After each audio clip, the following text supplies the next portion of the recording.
Bueno, no digamos las partes negativas. La de Boca y maradoniano. Y maradoniano. Así que por eso lo queremos. Bueno, Rubén, tenés una tarea un poco difícil, ¿no? Un poco difícil porque, bueno, todo lo que está pasando en el mundo, la verdad, como dice Claudia Barriento por ahí, para en el mundo que me quiero bajar, ¿no? Porque otra vez revivir la nazificación del mundo, revivir el horror, la crueldad, a mí me recontra estremece, me da mucha bronca que uno de los objetivos de los bombardeos que hubo en Irán fue una escuela que mataron a niñas de 7 y 12 años. Es muy cruel todo esto, muy cruel, y obviamente esto después genera no solamente daños materiales, sino el odio que queda por generaciones, ¿no? No sé cómo esto se va a resolver, pero bueno, tu tarea. Bueno. Analizar todo esto. ¿Cómo se resuelve? Es la pregunta. La pregunta del millón. Un poquito difícil. A ver, yo trataré modestamente de poner un poquito de luz en toda esta situación tan grave que estamos viviendo. Y bueno, cuando vos, Pedro, o vos, Anaí, consideren necesario, córtenme, pregúntenme, no sé, hagan alguna observación, porque la complejidad del tema es muy vasta, ¿no? Pero bueno, lo cierto, y como para dar algunos puntos de referencia, empezamos por lo siguiente, ¿no? En primer lugar, estamos en presencia de un imperio, digamos, desatado, no descontrolado, porque, bueno, hay fuerzas que están decidiendo estos ataques, pero sí desatado, y lo más importante de observar en un principio para analizar este tema, me estoy refiriendo al ataque de ayer a la madrugada a la República Islámica de Irán de parte de la Fuerza Armada de Estados Unidos e Israel, es entender que estamos en presencia de un imperio en retirada. Algunos dirán, pero ¿cómo retirada? Si secuestraron al presidente de Venezuela, están amenazando con invadir Cuba, ahora han hecho lo que están haciendo en Irán, ¿cómo en retirada? Bueno, históricamente, si uno analiza la trayectoria de los imperios, cuando tienen que apelar directamente y absolutamente a la fuerza bruta, es el principio del fin.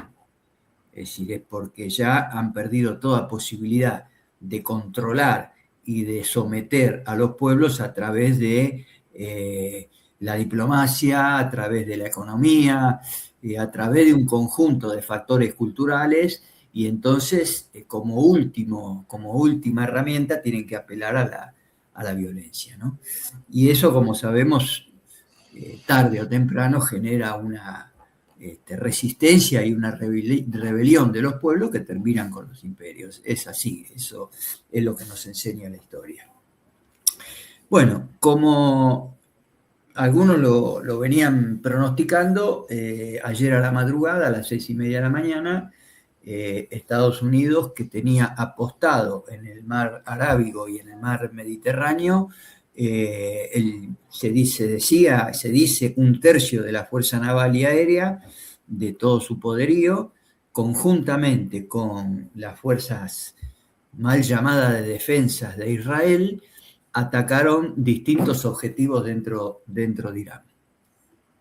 Bueno, y con un intento fundamental de decapitar la cúpula de la dirección del Estado Islámico, y también del ataque a objetivos civiles. Vos comentabas, bueno, ya van 185 las niñas y maestras y maestros asesinados en esa escuela, en el sur de Irán.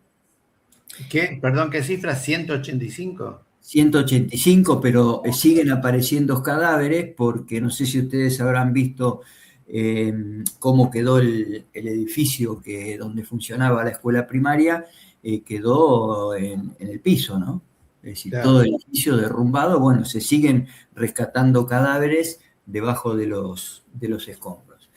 Es como una debilidad que tiene este poder anglo-sionista de asesinar niños, ¿no? Y civiles. Lo vemos en las operaciones de terrorismo del gobierno de Ucrania, lo vemos en Gaza, y ahora lo volvemos a ver en Irán, ¿no? Es una debilidad asesinar niños y personas indefensas, ¿no?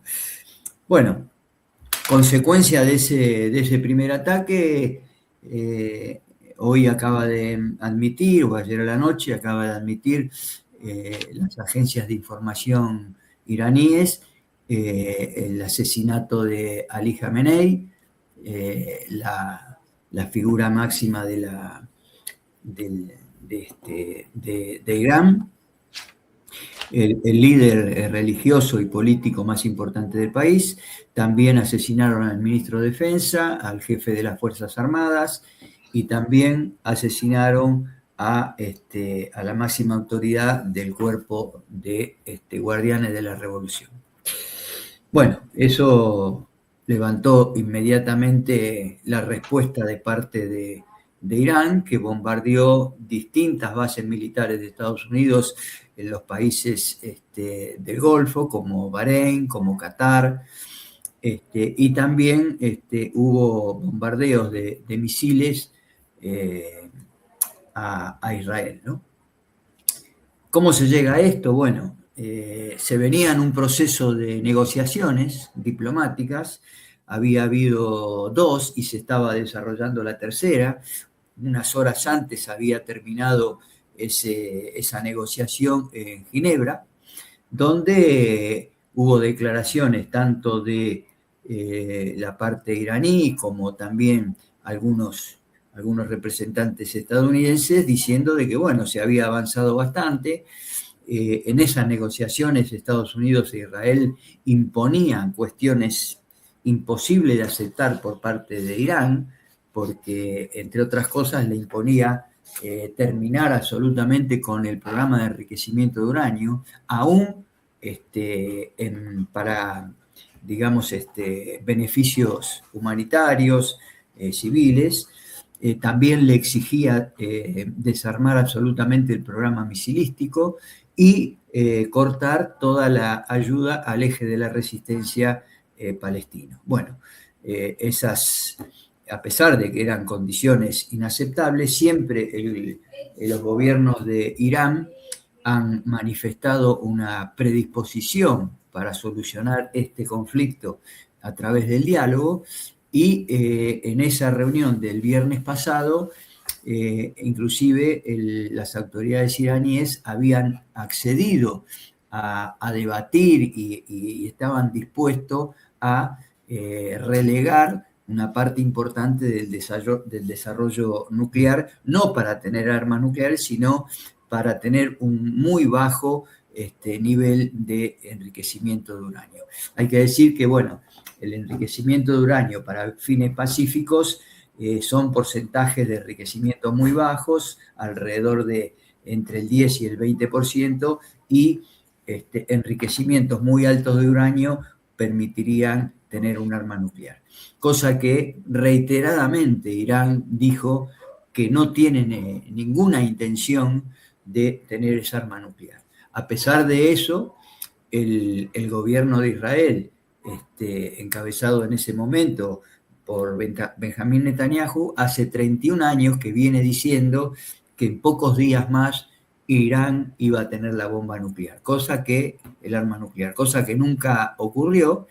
Y sí, lo que ocurre es que desde 1998 Israel tiene el arma nuclear, tiene aproximadamente alrededor de 300 ojivas nucleares ilegales, porque nunca permitió Irán tener un control de parte de la Organización Internacional de Energía Atómica para verificar el estado y disponibilidad de esas ojivas nucleares.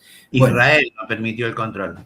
Exacto, Israel, perdón. Y cosa que se le exige a Irán, y que Irán ha accedido a ese control que lo hizo esta organización en la dirección de Rafael Grossi, que es el actual secretario general de esa organización. En este sentido hay que decir que Irán siempre tuvo predisposición para verificar su desarrollo nuclear, tal es así que en el año 2015 se había llegado a un acuerdo muy importante en ese momento en el gobierno de Barack Obama, que se llamó el PAC, ¿no? el Pacto de Acuerdo Integral Conjunto, que lo firmaron los 5 países integrantes del Consejo de Seguridad de Naciones Unidas, más Alemania, más Irán. Bueno, ese pacto, que lo que decía sintéticamente era que Irán se comprometía a digamos, bajar los niveles de enriquecimiento de uranio a cambio de la eliminación de algunas sanciones de parte de Occidente, de Estados Unidos, de Israel, del Reino Unido, digamos, en general de los países occidentales más desarrollados. Bueno, Irán siempre cumplió y fue verificado por esta organización de energía atómica de Naciones Unidas, pero en el año 2018, en los primeros meses del primer gobierno de Donald Trump, es el gobierno de Estados Unidos que se retira de ese pacto, dejándolo sin efecto. Entonces, una demostración más de que simplemente esto que esgrimen ahora, que han atacado a Irán porque es un peligro para la seguridad nacional de Estados Unidos y de Israel y de Occidente en general, porque por el desarrollo nuclear que tiene, es absolutamente una falacia, porque fueron los países occidentales los que se retiraron en su momento de ese pacto. En realidad, lo que hay atrás, y es el eje principal de este ataque, es el cambio de gobierno en Irán. Un cambio de gobierno que, digamos, una intención que no es nueva. Esto surge en los años 90 con un plan desarrollado entre Donald Rumsfeld, en ese momento secretario de Defensa, y Paul Wolfowitz, que fue uno de los pensadores más importantes de la política exterior de Estados Unidos. Y ese plan lo que decía era que Estados Unidos e Israel necesitaban cambiar, modificar la gobernabilidad en 7 países de la región. Bueno, hay que decir que con el transcurrir de los años han logrado ese objetivo en 6 países, ¿no? Que son Somalia, Sudán, Libia, Irak, Líbano y Siria. El último de ellos fue Siria a fines del año 2024. Bueno, y ahora, por supuesto, iban por Irán, que tiene una importancia geoestratégica y geopolítica fundamental, ¿no? Porque, bueno, Irán es el centro nodal de la conectividad y los proyectos de integración regional de los pueblos, una impulsada por Rusia, que es la conectividad norte-sur del continente asiático, que es una línea de transporte y de relacionamiento y de conectividad entre India, pasando por Irán, Kazajistán y Rusia, terminando en Rusia, y la otra es la línea este-oeste, que va desde China hasta Europa, pasando por toda esa región, la denominada Nueva Ruta de la Seda. Entonces, lo que hay atrás de este ataque es la intención de un cambio de gobierno en Irán y obstruir y frustrar toda esta posibilidad de integración y desarrollo planteado por Rusia y por China, en definitiva, un intento de golpe muy duro al BRICS, ¿no? Y a la Organización de Cooperación de Shanghái. Además, Irán forma parte de esas dos asociaciones, en el caso del BRICS, y organización, en el caso de Organización de Cooperación de Shanghái. Es decir, es un golpe directo, intento de cambio de gobierno a esta posibilidad de desarrollo de los países emergentes. Uh-huh. No obstante, digamos, hay algunos elementos que van surgiendo, e históricos también. La agresión de parte de Estados Unidos, el Reino Unido e Israel al pueblo y a los gobiernos de Irán no es nuevo. Esto nace con la propia revolución iraní el 12 de febrero de 1979, nace con sanciones económicas muy duras y a los pocos meses de inaugurado esa revolución, le inventan la guerra con Irak. En ese momento, Saddam Hussein era un hijo predilecto de los gobiernos de Estados Unidos, lo arman y lo envían contra Irán. Hay una invasión de parte de Irak en territorio iraní. La guerra dura 8 años, hay más de 1 millón de muertos iraníes en esa guerra, y termina con el triunfo de Irán y la recuperación del territorio y la derrota en ese momento de Irak. Es decir, que hay una historia muy, muy extensa atrás de esto, atrás de lo que ocurrió en la madrugada de ayer. Además, después de eso, hay múltiples asesinatos y atentados hechos por parte de la CIA, el Mossad, MI6, el servicio de inteligencia, último de Gran Bretaña, en territorio iraní, matando a entre 6, 7, 8, hasta 10 jefes y científicos principales del desarrollo nuclear de Irán. También el asesinato que el otro día en una cena patética, ¿no? El presidente Trump, hablando ante el Congreso, recordaba que él dio la orden de asesinar a Soleimani, el gran jefe de las Fuerzas Armadas de iraní, que justamente estaba negociando términos de paz cuando fue asesinado en Bagdad, y en esa oportunidad, hace pocos días, Trump recordaba que él dio la orden de ese asesinato, y digo escena patética porque los miembros del Congreso se levantaron, se pusieron de pie y aplaudieron ese recordatorio del presidente Trump, ¿no? Es decir, tremendo, ¿no? Que digamos, aplaudan la orden de un asesinato. Bueno, pero ahí no terminó la cosa. Bueno, hubo intentos de golpe de Estado en varias oportunidades, y el año pasado con el intento también de derrocar al gobierno de Irán con el ataque furtivo del 13 de junio del año pasado, donde también causó la muerte de muchos jefes militares, y la respuesta inmediata de Irán,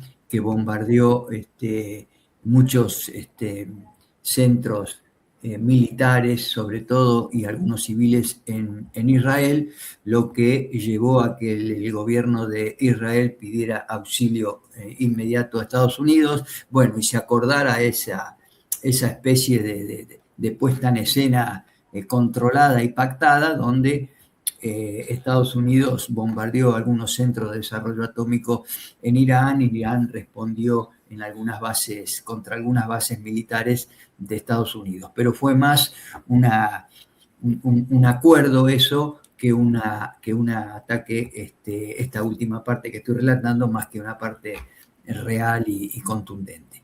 La cosa por ahí, en ese momento terminó ahí, pero indudablemente, sobre todo el gobierno de de Netanyahu está muy interesado en terminar con el gobierno iraní porque es el último obstáculo que tiene para el proyecto del gran Israel y el poder controlar las Fuerzas Armadas de Israel y la política israelí a toda esa región. Y por supuesto terminar de someter a Hezbollah en el Líbano y terminar de someter a Hamas en Gaza. Entonces, Irán es una presa muy, muy importante para ellos. ¿Cómo está la situación y las perspectivas? Bueno, la decisión que ha tomado el gobierno de Estados Unidos y de Israel es muy audaz y muy, muy riesgosa. ¿Por qué digo? El propio Trump tuvo muchas advertencias dentro de Estados Unidos para que no tomara esa decisión. Y eso provino de personalidades muy importantes, inclusive del propio jefe del Estado Mayor Conjunto de la Fuerza Armada de Estados Unidos, donde le dijo a Trump directamente, es muy, muy compleja esa decisión, puede terminar muy mal, pero bueno, hay que tener en cuenta que Trump, que a esta altura de los acontecimientos decide muy poco, está ahí entre dos fuegos, ¿no? Porque por un lado está entre la presión permanente de Israel, no hay que olvidar que hace 10 días tuvo una visita, una más de las tantas que siempre hace Benjamín Netanyahu a Estados Unidos, la presión de todo ese lobby judío, la presión de AIPAC, que es la principal organización que nuclea a los sectores más poderosos del ámbito judío en Estados Unidos, y que lo impulsa directamente a la guerra, a tomar esta decisión como se tomó, y por otro lado, Trump está también además, ante la presión de la base del movimiento que lo llevó al gobierno en este último periodo, la MAGA, donde evidentemente la gran mayoría de esa gente está en contra de la guerra. Hay un dato interesante estadístico que nos muestra el estado de situación dentro de Estados Unidos y la situación propia de Trump, ¿no? En el año 2003, cuando Estados Unidos decidió unilateralmente atacar a Irak, el porcentaje de estadounidenses que, digamos, tenían cierta simpatía con esa decisión alcanzaba el 75%. Hoy, el apoyo que tiene esta decisión de Trump llega al 20%.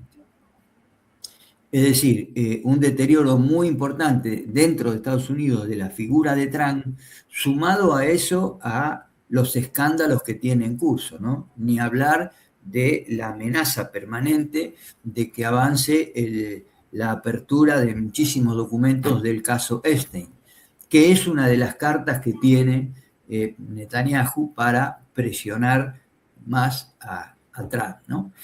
Pero además de eso, bueno, todo el conflicto que tiene con este cuerpo de seguridad de inmigrantes, que ha tenido que retirarse de Minnesota, la falta de apoyo que está teniendo o la reducción del apoyo que está teniendo dentro de su propio partido republicano. En los próximos días, Trump va a tener que enfrentar en el Congreso la decisión de que las nuevas toma de posiciones que decida el gobierno van a tener que pasar previamente por el Congreso en el sentido de involucrarse en alguna guerra. Bueno, todo un panorama muy, muy negativo para Trump, que si le sale mal esta jugada, seguramente va a ser el fin del gobierno de Trump. ¿Qué es lo que le puede salir mal? Bueno, el objetivo fundamental y el objetivo estratégico de esta movida es el cambio de gobierno en Irán. Si mata como ha matado y descabezado las cúpulas de política religiosa y militar de Irán, pero no logra cambiar el gobierno, va a ser una derrota absoluta de Trump y de Netanyahu.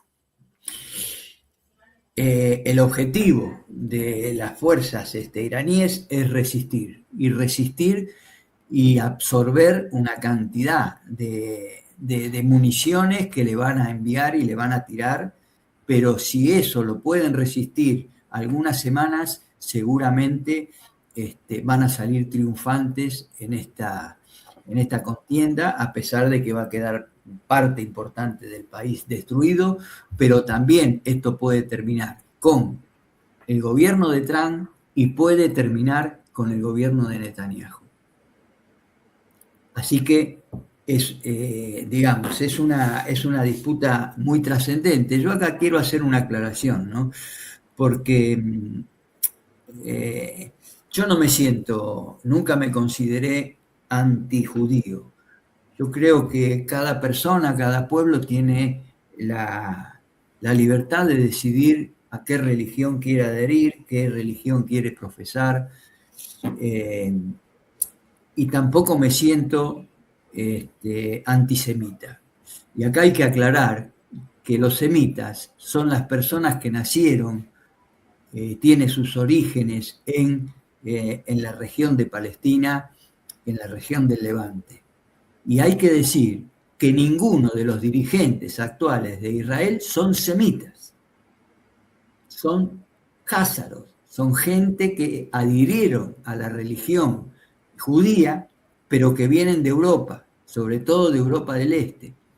Entonces ellos, cuando alguien se opone al Estado de Israel, enseguida lo acusan de antisemita, no siendo ellos semitas, ¿no? Digo esta aclaración porque hay mucha confusión con los términos, ¿no? Confusión que han generado ellos mismos. Ellos mismos intentan identificarse como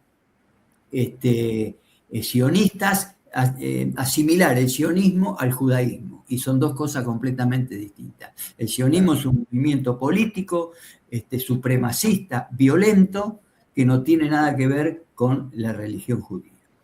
Y en este sentido, digo que en Irán no pueden tolerar, Occidente no puede tolerar que en Irán haya una convivencia absoluta entre la gente que profesa distintas religiones. En Irán hay una gran proporción de judíos que asiste a la sinagoga sin ningún tipo de problema, sin ningún tipo de persecución, y convive con los musulmanes de la manera más normal y cordial. Bueno, eso no lo pueden tolerar, ¿no? Entonces, digo estas cosas para aclarar un poco el origen de esto, ¿no? Y el origen del Estado de Israel, como después nos vamos a referir a otro conflicto que está en estos momentos en curso, es la verdadera esencia del mal, ¿no? Por un lado es el capitalismo, por supuesto, con su política de explotación, con su política de sojuzgamiento y de saqueo. Pero en ese marco, el verdadero origen de los últimos por lo menos 300 años del sistema es el Reino Unido. El Reino Unido es el inventor del Estado de Israel, porque ante su retirada, después del acuerdo de Sykes-Picot, los dos ministros de Relaciones Exteriores de Francia y de Gran Bretaña, que se repartieron hacia Occidental, Gran Bretaña tuvo la decisión de dejar ahí un germen para poder seguir controlando la región, e inventó y presionó a Naciones Unidas para que en 1947 le asignara ese territorio a Israel. Así que bueno, hay mucha historia atrás de lo que está pasando, pero volviendo, digo que es una jugada muy, muy extrema la que está llevando adelante Estados Unidos e Israel en Irán. Irán tiene una historia de resistencia, tiene una historia basada un nacionalismo muy fuerte y en una religión poderosa. Ellos tienen un concepto de la muerte muy distinta a la nuestra. Ellos consideran que morir a manos de los enemigos, del enemigo, es morir de manera martirizada, y eso es un orgullo para los musulmanes, cosa que Occidente está lejos de comprender, ¿no? Lamentablemente, bueno, es muy doloroso lo que está pasando. Yo tengo experiencias muy, muy interesantes de haber vivido unos días ahí en Irán con gente muy amable, muy cordial, muy solidaria, y bueno, pensar de que está siendo objeto de este ataque es muy doloroso, pero bueno, es parte de este tránsito que, como nos decía hace casi 100 años Antonio Gramsci, el gran pensador italiano, él nos decía: cuando lo viejo no termina de morir y lo nuevo todavía no se puede, consolidar, aparecen los monstruos. Y estamos en la etapa de los monstruos, ¿no? De los monstruos como Donald Trump, como Benjamín Netanyahu, y los monstruos de los que los apoyan, ¿no? Que ya nosotros tenemos algunos acá cerca. Así que bueno,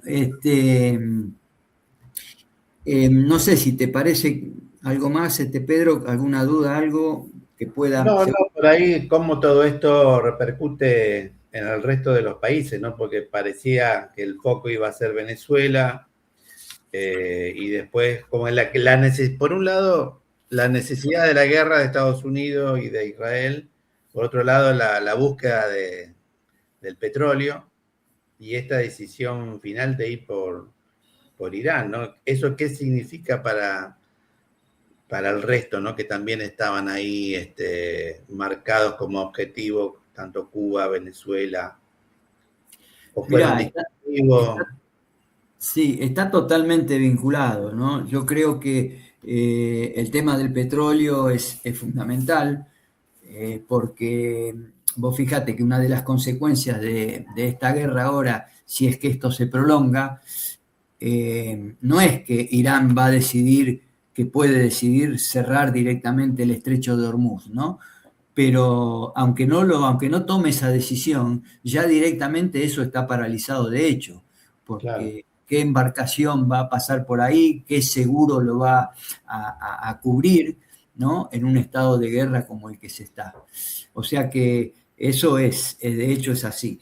Ahora, Estados Unidos y la decisión tomada por los países de Occidente centrales tenían que asegurar cierta cobertura de provisión de petróleo. Por eso digo que lo que pasó en Venezuela el 3 de enero está íntimamente relacionado con esto. Ellos necesitaban tener el control del petróleo venezolano para avanzar en esta aventura, ¿no? Y después todo el escenario que van creando a nivel internacional, que está todo conectado. Vos fíjate, la semana pasada hubo una visita inesperada de Narendra Modi a Israel, donde Narendra Modi hace declaraciones de apoyo a el gobierno israelí. Bueno, por un lado eso. Por otro lado, surge y resurge, mejor dicho, la guerra entre Pakistán y Afganistán en la frontera. Otra guerra relacionada con esta situación. Es decir, ¿por qué? Primero decir que Afganistán estuvo controlado por los británicos, y Pakistán es un invento de los británicos, ¿no? Cuando se retira, los años previos a retirarse en 1947 de la India, fomenta una división interna donde los musulmanes guerrearon en contra de los hindúes. La conclusión de eso fue la creación de un país musulmán dentro de India que se llamó Pakistán. Bueno, pero la división fronteriza entre Pakistán y Afganistán se llama la línea Durán. Es un invento de los británicos en 1847, justamente de una persona, de un británico, se llamaba Durán, que creó esa línea divisoria ficticia y mala vida. ¿Por qué? Porque es una línea divisoria que dividió en dos una misma etnia, que son los pastunes, que están del lado afgano y del lado pakistaní. Y que cada tanto, con los servicios de inteligencia del Mossad y el MI6 y la CIA, los ponen a pelear, los ponen a guerrear. Y no es casualidad que en este momento vuelva a surgir esa disputa fronteriza. Países que tienen frontera fundamentalmente con China. No, siempre el objetivo termina siendo ir por China, ¿no? Cómo horadar por los costados, cómo meterse por aquí, por allá, por China.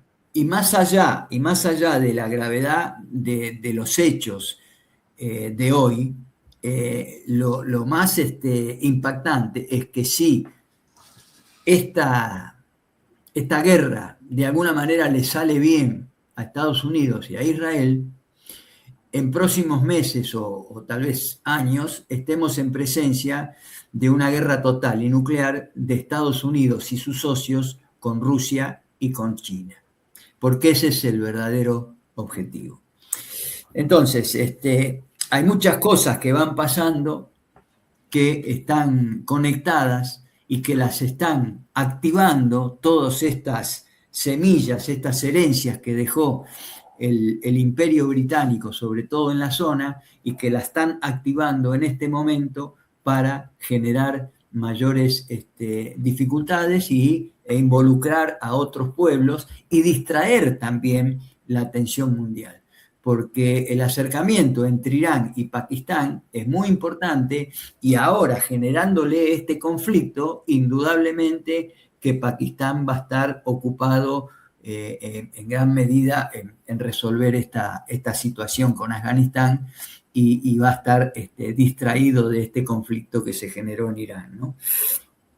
Así que bueno, por otra parte, digamos, hay muchos elementos para ver en el sentido de se lo acusa a Irán de ser un peligro, un riesgo, tanto para Estados Unidos como para Israel. Pero hay que hacerse algunas preguntas. Irán desde 1979 no agredió a ningún país vecino. ¿Quiénes fueron los creadores de todas las organizaciones que desestabilizaron la región? Me estoy refiriendo al Estado Islámico, a Al-Qaeda, a todas esas organizaciones terroristas. ¿Quiénes fueron los que lo crearon? ¿Fue Irán? No, todos sabemos y ellos mismos lo reconocen. Fue la CIA, fue el Mossad, fue el MI6, ¿no? Entonces, hay muchísimos elementos que nos muestran que el verdadero agresor acá es el gobierno de Estados Unidos y el gobierno de Israel, ¿no? No digo que uno tenga que absolutamente estar de acuerdo con el gobierno de Irán y digamos su política, pero lo que digo que en todo caso es el pueblo de Irán el que tiene que ir buscando, si es que es necesario, alguna rectificación. Ahora, yo quiero decir otra cosa respecto a la estrategia de Estados Unidos.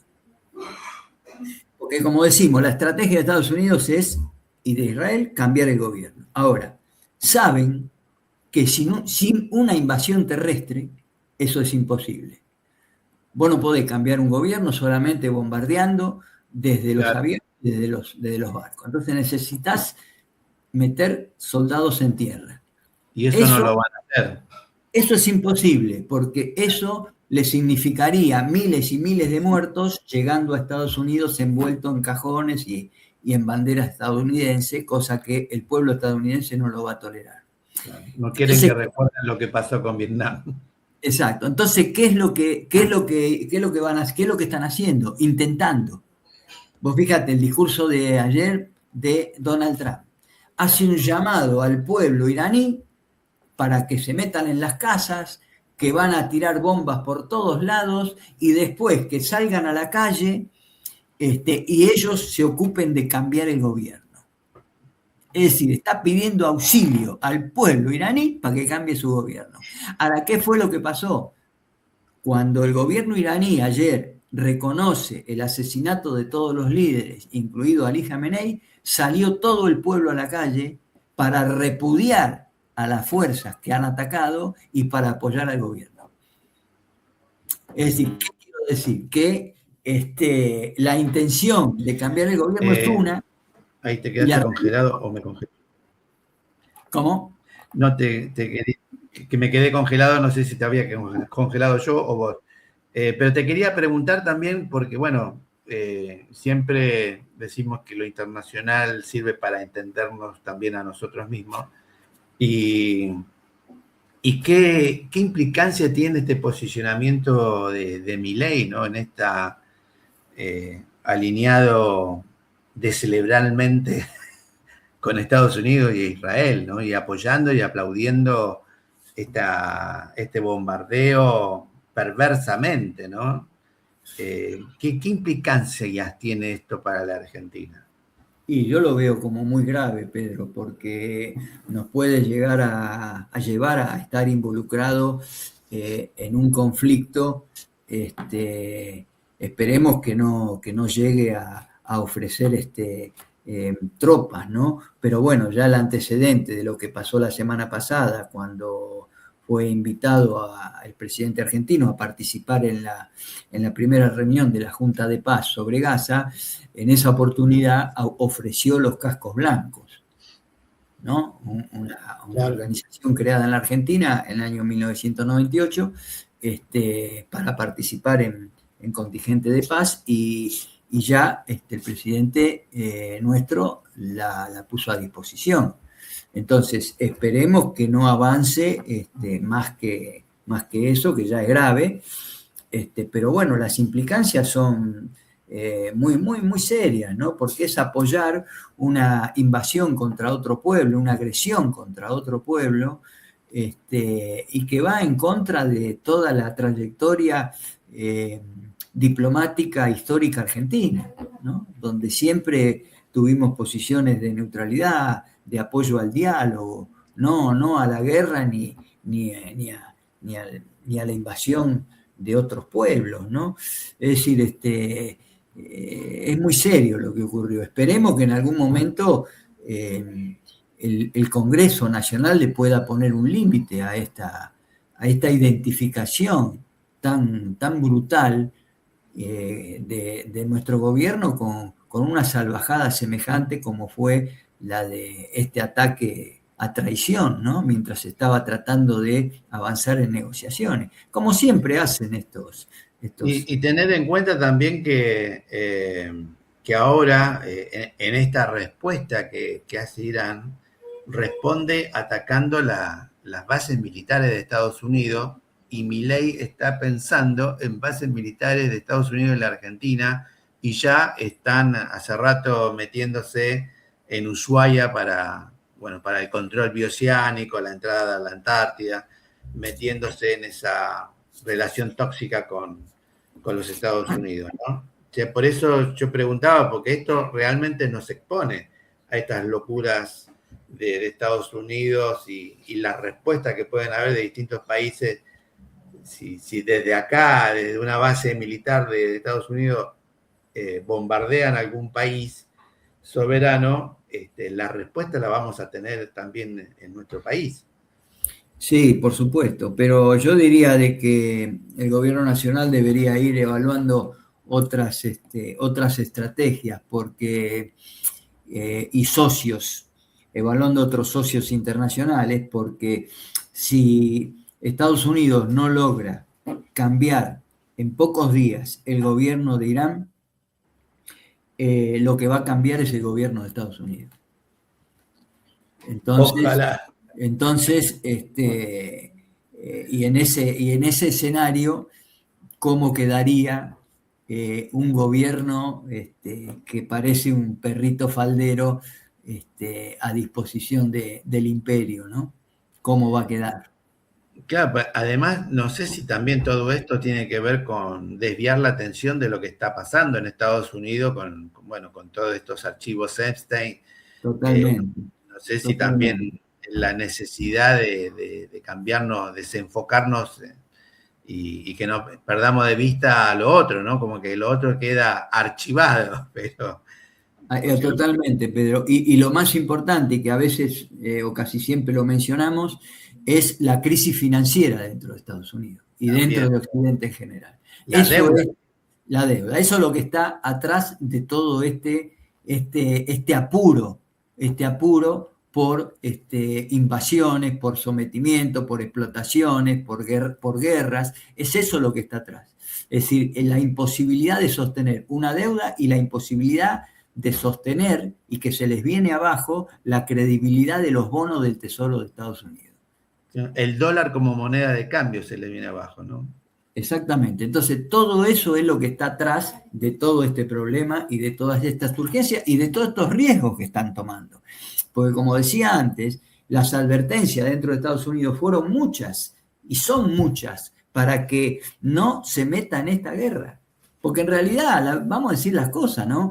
Es poco lo que puede conseguir Estados Unidos en esta guerra.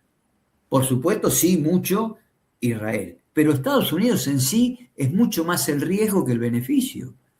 Pero bueno, por supuesto Claro. que hay que entender la decisión desde el punto de vista de lo que significa el gobierno de Israel en Estados Unidos, ¿no? Y la presión que ejerce y seguramente las cartas que tiene Netanyahu en la manga para someter y cohesionar a Trump, ¿no? Eso es muy importante. Tal cual. Bueno, Rubén, la verdad completísimo. Acá te saludan los compañeros, agradecen los análisis, la claridad, porque bueno, además de todo esto, nosotros tenemos que sortear toda esta batalla comunicacional en donde tiran mucha mierda, mucha desinformación y bueno, hay que estar para desenfocarte sobre todo, ¿no? Y bueno, hay que estar atentos a escuchar, buscar canales alternativos, ¿no? Para informarse, ¿no? Telesur, RT, no sé, buscar otra. Bueno, Rubén Darío Gussetti, que además está los jueves ahí en un programa Transición global. Transición Global, que bueno, también para poder seguirte y bueno, no perderse en esta batalla comunicacional, ¿no? Sí, que es muy dura, pero bueno, es parte de la guerra, ¿no? Ellos controlan muchos o la gran mayoría de los medios de comunicación. Ayer yo veía los titulares de los diarios argentinos, ¿no? Que decían ataque de Israel y Estados Unidos al fundamentalismo iraní. Claro. Como si los malos de la película solamente fueran los iraníes, ¿no? Que no se cuadran, no respetan el deseo de los poderosos. Bueno, Rubén, un abrazo grande. Bueno, Nos vemos el próximo nos vemos. domingo. Hasta la próxima. Rubén Darío Gussetti, compañerazo del Instituto Argentino de Estudios Geopolíticos, el IADEC.